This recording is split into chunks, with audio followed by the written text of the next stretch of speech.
So in my house, we've got a really fun wall in the dining room where we've just painted a really big square blackboard area with chalk paint. I don't know what makes chalk paint. Maybe it's got a grit or something, but it just looks like black paint, but it holds chalk well. And sometimes we just pop up a doodle of a cat or just whatever the kids want to draw. Sometimes we'll write something funny, a joke, but majority of the time, what we have there is a calendar. We just draw out a grid and we put up the calendar days for the next it's often 2.5 months is what we can fit on that really big piece of blackboard wall. But we don't do it like a normal adult calendar. In a normal adult calendar, you have all the things you've got to do, the things you like and the things you don't like. But in this calendar, what we have is just the things that we like. So we just put, and it just happened that way, we didn't organize that way, we just put birthdays on there and holidays, and that's about all. Anything fun that's coming up, we pop up there. And it's just turned into this habit for our family that I think is actually really good, because when you're a bit tired, you can see that Kirby's birthday is coming, you're gonna have cake. When it's just a bit of a rough weekend, I don't know, it's drudgery, there's a holiday coming in the not too distant future. And I think it's become a really useful thing for our family just to know what's coming, as well as just having a good sense of what is coming in the future. And I don't know how your life operates in that kind of smaller sense of just birthdays and holidays and calendars, but in the bigger sense, are you someone that thrives on looking forward to things? And I wonder what's the thing in your mind that you're looking forward to at the moment? I'm sure there's something just looking forward to that. Can't wait till this happens. That's just a healthy human dynamic.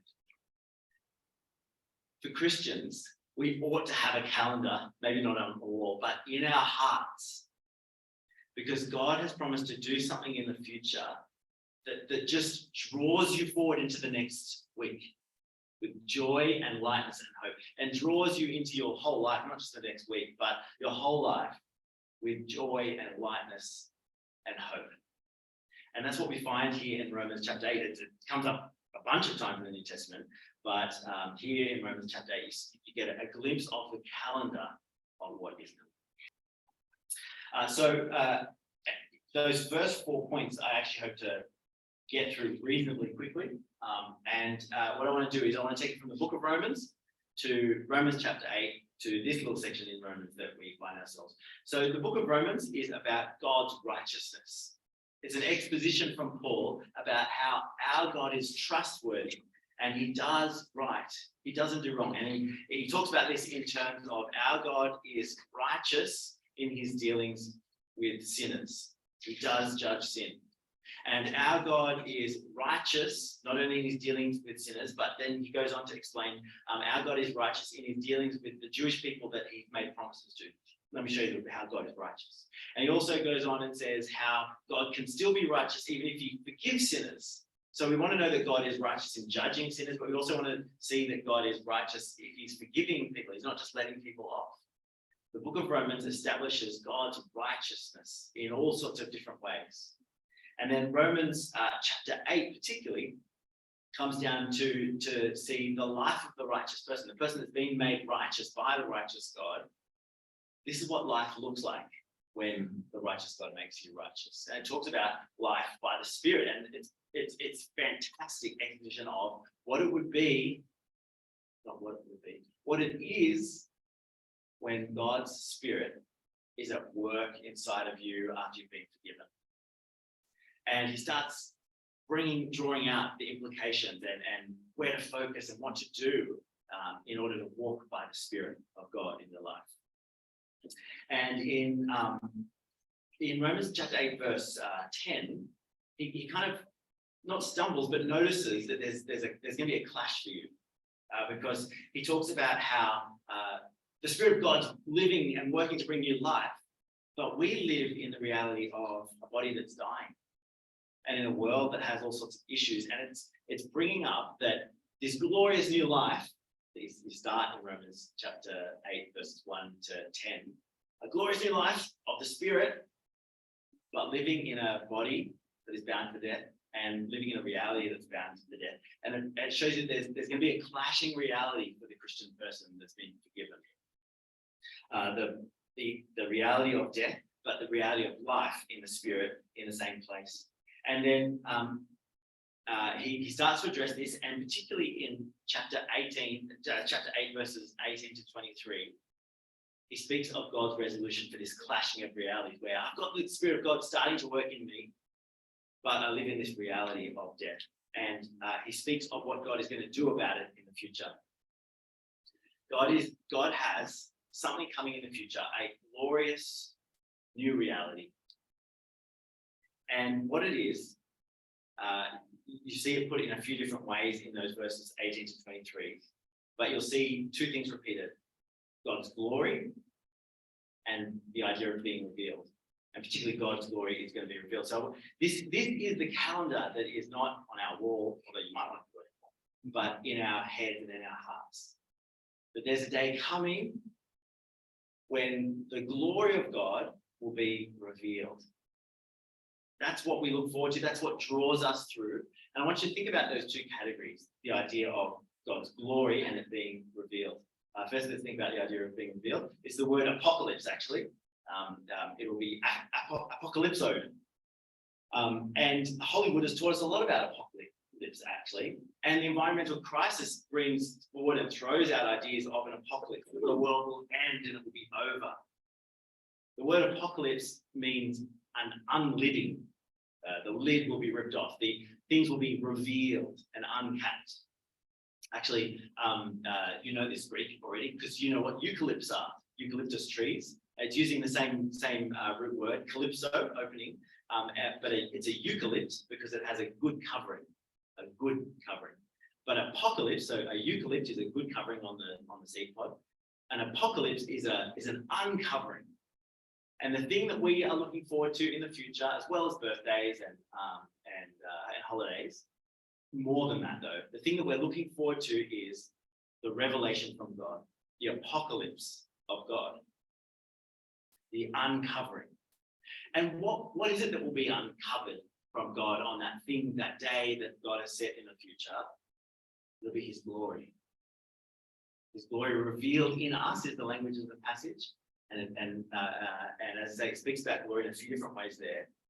And this idea of God's glory is, in the New Testament, it's like his brightness, so it's quite kind of abstract, but that gives you a good start, his brightness. In the Old Testament, it's his honor and it's his presence is his glory. Like the glory of God comes and descends in the Old Testament, and God is made present there. Particularly in Exodus chapter 33, it talks about it relates very tightly God's glory and his goodness in Exodus chapter 33. And if you trace this out through the Old Testament, you see that when his glory turns up and is revealed for a short time, there's things like bread is given to everybody, and his glory really is his goodness in people being provided for. And the day that we have set that we're looking forward to is the revelation of God's glory on earth. Revelation of God's glory on earth. And Romans chapter 8, verses 18 to 23 is talking about this coming day of God's glory that is going to be revealed. And particularly, it's about that reality of death will no longer be here. So I want to have a look at 18 to 23. It says, I consider that our present sufferings are not much worth comparing with the glory that will be revealed in us. So he's talking about the calendar, what's coming in the future. And he says, when I consider it, it's not worth comparing our present sufferings with the kind of glory that's coming in the future. I was walking with a friend the other day, one of the dads from the toddler group here, and he was just telling me his kind of sense of the world. And he said, you know what, Blake? He said he's got a beautiful Irish accent. So it sounded very light and beautiful. He said, you know, most people are just walking with a fair amount of burden. And that's just in Bondo. And he said, most people are just kind of have a heavy weight of sickness or just difficulty relationally, or just not where they wish they were. I thought that was a pretty the sight of one moment. And I know the weight of suffering just the suffering of this present time that we're in. I've had to call emergency services twice in the last 2 weeks for help, and it's not been good at all. I went to the funeral about 2 weeks ago because my friends have lost their little baby who wasn't even born yet. So she had to give birth to a dead child. She didn't get to meet it, but she had to say farewell. We just live in a crappy existence. It's not good. There's so much suffering. I just have friend after friend whose marriage is withering or has withered. And you'll have stories from the last 3 weeks as well, of this person or that person or you. This suffering and just things are marked by death. And Paul says here, the kind of glory that is going to be apocalypse uncovered. It doesn't mean that those things are nothing, but it is so big that you won't even compare when that day comes, those things. You won't bring them up and go, oh, I don't know, was it worth it or not? Is this really that good? He says, it's not even worth doing the calculations. It's incomparable, the glory that is coming. Now, I wish he gave more detail, that he actually give you a few. But God's word here lays out that there is an end point coming to the suffering that we know so close, to the burdens that you're carrying, that we're carrying, that the people around us are carrying. Because God is going to unveil his glory in the future. But secondly, what we see is that God won't just kind of rip us out of the world and away from all that bad stuff. He's not going to just liberate us from suffering, but he's going to liberate the whole creation. Because listen to verse 19. He says, the creation waits in eager expectation for the sons of God to be revealed. He says, creation is waiting. He's personifying the creation. And this is actually a very biblical thing to do. Remember in Psalm 104, it spoke about creation like having a relationship with God. It's waiting for God to bring food each day. The different parts, remember the donkey waiting for water from God, and the lion waits for his share of meat from God. It was personifying the donkeys and the lions and all that whole catalogue of creation. And Psalm 140 talks about all the different animals and creatures and stars and mountains worshiping God. We mentioned that last week. And here, Paul says that creation is waiting. It's waiting. But not only waiting, it also says that creation is groaning, down in verse 22, sorry. We know that the whole creation has been groaning as in the pains of childbirth, right up to the present time.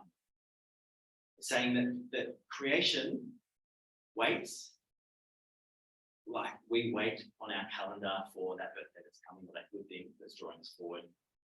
Creation does that as well. The animals, the earth, all that's in it is waiting. And what is it doing while it waits? It's groaning, as in the pains of childbirth. Now, this is a verse that very often gets pulled out in environmental conversations.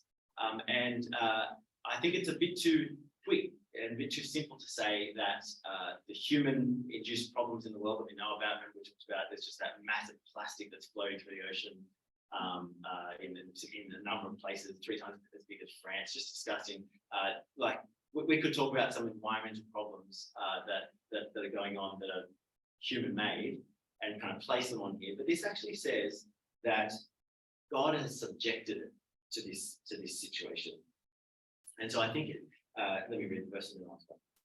Verse 20, for the creation was subjected to frustration, not by its own choice, but by the will of the one who subjected it in hope. It's talking about God has subjected creation. I think what it means is not just environmental problems that humans have caused, but God has actually handed creation over to our consequences. He's letting it get how it is under our control, and we're seeing the fruit of what happens when you don't follow God. I think kind of just spiritually speaking, in Genesis 3, you see the fall of creation that follows the fall of humankind. There's this integral relation between humankind and the creation that when we sin, it doesn't just break us spiritually, but it does something spiritually to the creation. God subjects it to our futility. And it talks about how the creation is in bondage to decay. And again, I think that covers the human caused problems, but it's more than that, isn't it? Beyond human cause, the creation breaks down and it moves towards death. That's our experience, and it's the experience out there. And Romans chapter 8 says that because of this position of futility and bondage to decay, it's like the creation's waiting for the day, like we are waiting for the day that's coming. Which is to say that God's plan is not to just get rid of the earth and take us out of it. That's not the picture of heaven that we're waiting for. The picture of heaven that we have on our calendar is us set free from our bodies of death, but also creation set free from its death. Now, you've got to place this within the New Testament because there's other passages that kind of really turn up the idea of the earth being destroyed. And it really does sound like the earth is just going to scrap that and let's get out of here. I was looking through some notes of other preachers on this passage, and I heard one of them from Sydney just this week in his notes saying that God is going to throw the earth in the trash can. He literally said that. And there are some passages that say that God is going to destroy and judge the earth. But at the very least, Romans 8 tells us, even if there's going to be a judgment on earth, and 2 Peter talks about a fire on earth, Romans chapter 8 makes you say it's the same creation, though, on the other side of God's judgment and on the other side of this day. He's not getting rid of this earthly existence that we're part of. He's going to use the words of the passage, liberate this creation from its bondage to decay. And that's why not only we groan, as the passage says in a few lines' time, not only we groan inwardly as we wait, but creation is personified at least, and actually literally groaning in its anticipation of God's coming day when his glory will be revealed. And I think that this matters for us as Christians as we engage with the environmental crisis that we're part of and that's around us. Because if you say that God is just going to get rid of creation, and just throw it in the trash can, to literally quote the notes that I read, it gives you kind of a license or a lead that maybe it doesn't matter how we treat things and we can just make things worse because it's all going to just be thrown out anyway. But this passage says, no, God is going to be rescuing it and liberating it from its bondage to decay. And I think that means if we're called the sons and daughters of God, we're to be like him in our value of it.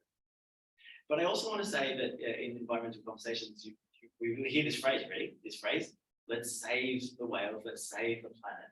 And I'd say, I get what that's saying and I'm on board with that, but actually that's just a bit too much. We're not hopeless that there's this burning apocalypse that will come and the earth will just be destroyed, either by God or by humans. Rather, we have hope that God will save it. And so I just think there's a tricky balance of nuance here that we don't believe God's throwing in the trash can and therefore we don't just trash it.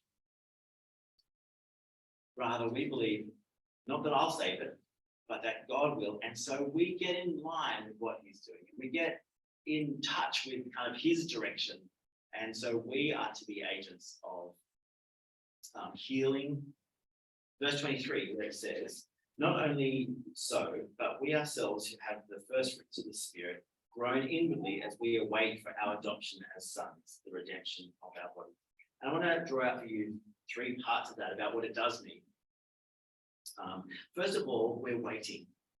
We are to be people who are looking forward to. We're not just go day to day. We're to be looking forward and expecting what God has promised to do. And secondly, we'll groan. It's right to notice the problems that are unsolved in me, even though I've got the Spirit of God and there's a start and he's always inviting me to Jesus as Lord and the new life of the Christian. But there's a groan that happens where what he's doing is kind of at odds with what happens naturally in me. And there's that clash there. So we're people who are waiting and genuinely expecting, and it ought to be on our minds more than the birthdays and more than the holidays and as well as them, but more than it's the overarching calendar date that draws us forward. So, and I'd say, but it's right to groan. It's right to notice that things aren't right and to be sad about it. And I hope that in this series that we have more and more permission, whether you need permission or not, but more and more freedom to notice how bad we've treated the world and how bad things are. And to genuinely care, not just to be kind of pie in the sky when you die type Christians, but to notice the reality of what's going on. And then thirdly there in that verse, it says that we're waiting and it says that we're groaning, but it also says that we have the first fruits of the Spirit. It's saying, yes, the creation groans, and yes, we groan as well while we await the change that's coming, but we have the first fruits of the Spirit. And I think that means that we are doing the things that you're probably familiar with what the Holy Spirit does, which is he leads us to pray. I really think that when you set aside time, what's happened there is the Spirit has led you to that. We know and we believe that the Spirit leads us to live a holy life and put aside sin and focus on Jesus and the way that he calls us to. But I also think it leads us into our relationship with the environment around us. That there should be a kind of peace between us and the environment, and a seeking of healing and a seeking of peace. Because the Spirit, God the Spirit, is not only leading us to be people of prayer, and he's not only reconciling us to each other, he's leading a reconciliation of the whole universe. He's going to liberate the creation from its bondage to decay. And so I think if we've got the first fruits of the Spirit, it'll be leading us into behaviors and attitudes in the world that lead to life. And so next week, Matt is going to start to really move towards practical applications of this theology of ecology. And he's going to talk about the inward change and the putting aside of greed and how to do it. And that's the Spirit's work. And it'll lead you and I to be better stewards of the earth. Last week, I called us to our role as servant kings, that we are to rule over creation, but we're to do it in a way that is compassionate towards creation, towards other people, and use the resources that are there for us. And the Spirit, I think, is the one. We've got the first fruits of the Spirit, and so we have the spiritual tools and resources to engage with God when he calls us to obedience as stewards, to rule like that.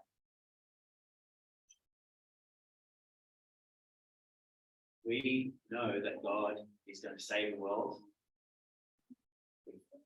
We've got this calendar date in the future that is drawing us forward. And it includes what God is going to do with the whole of creation. And we're to wait for it. We're to groan for what's broken in us, but we're to groan also for what's broken in the world. We're groan with the creation, part of it. And we've got the first fruits to give us the resources to be creative in how to change, to be ready when someone has a good idea about what's going on with that patch of plastic. We ought to be ready and generous. When Matt calls us to the spiritual dynamics of putting greed to death, we've got the Spirit. And so we hope for what God's doing, and we live in hope, and we're drawn forward in our lives and in our engagement by hope.